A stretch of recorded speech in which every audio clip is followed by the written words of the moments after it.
Le travail à faire, c'est de déterminer peut-être les équations ici de la parabole et de la droite. Alors peut-être que pour la droite c'est pas nécessaire, peut-être que juste le coefficient directeur peut suffire pour l'instant, mais bon, on peut quand même déterminer ces deux équations.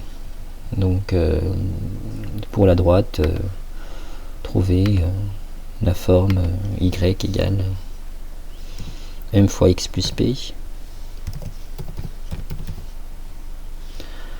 Donc déterminer le m et le p, c'est lisible directement sur la figure. Vous pouvez chercher ça sans trop de soucis. Pour la parabole, en fait, on connaît le sommet ici, hein. On connaît les coordonnées du sommet. Et donc, ce qui peut être intéressant, c'est de passer par la formule canonique. Donc, à revoir si vous souvenez plus. Alors, je vais passer par l'expression de la fonction plutôt que l'expression de l'équation. Donc, si on appelle f la fonction qui correspond à la parabole, son expression, ça sera quelque chose qui ressemble à f de x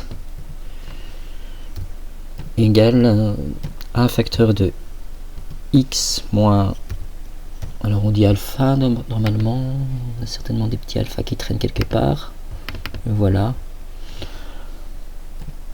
au carré plus un bêta, la lettre y. Donc pareil, on va chercher le petit bêta ici, voilà. Ça va être joli, sachant que en fait alpha et bêta c'est quoi? Ben c'est les coordonnées du sommet, et le sommet on le connaît, on le voit sur la figure.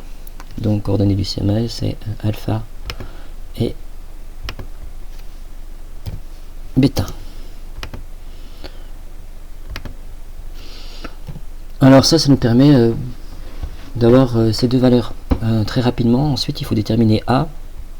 Eh bien, pour déterminer A, eh bien, on utilise le fait que